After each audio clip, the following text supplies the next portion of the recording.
Bu sual zahirən sadədir, amma psixoloji olaraq çox stratejidir. Çünki biz adətən özümüzə belə suallar veririk. Niyə tək qaldım? Niyə yanımda kimsə yoxdur? Niyə hər şeyi özüm etməliyəm?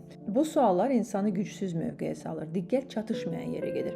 Amma sən sualı dəyişəndə beyin də istiqaməti dəyişir. Mən öz təkliyimdə özüm ilə nələri bacara bilərəm? Burada artıq fokus itkiyə yox, potensiala yönəlir.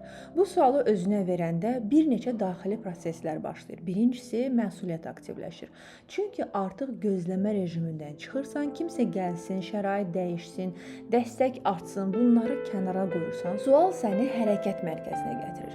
İkincisi, daxili dayağın formalaşır. Bir çox insan emosional olaraq başqasına söykənir. Amma bu sual sənə deyir ki, dayan bir bax, özün özünə nə qədər dayaq ola bilərsən? Özünü sakitləşdirə bilərsənmi? Özünü motivasiya edə bilərsənmi? Özünü yerdən qaldıra bilərsənmi? Bu sual daxili yetkinliyi böyüdür. Üçüncüsü, qorxunu gücə çevirir. Təklik çoxları üçün boşluq kimi hiss olunur, amma əslində təklik neytral məkandır. Sən onu necə mənalandırsan, o da o cür işləyir. Bu sual təklik anlayışını zəiflikdən inkişaf zonasına keçirir.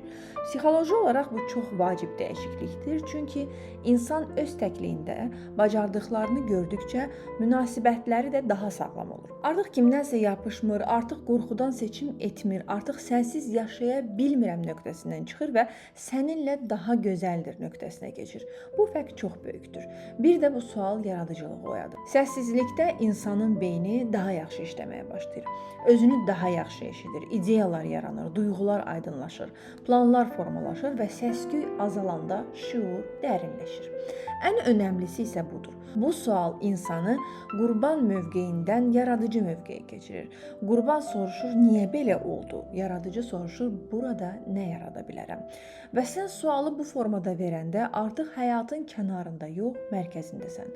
Mənim psixoloq kimi baxışım budur. İnsanın ən böyük gücü onu tək qalanda necə davrandığıdır. Əgər sən özünlə qalmağı bacarırsansa, deməli sən artıq daxili sabitliyə sahibsən. Bu sual özünə qayıdış sualıdır, özünü xatırlama sualıdır, öz gücünü aktivləşdirmə sualıdır və bəlkə də ən dərin tərəfi budur. İnsan öz təkliyində özünü maraqlı olmağa başlayanda artıq həyat onun üçün daralmır, genişlənir. Çünki imkanları daha çox olur.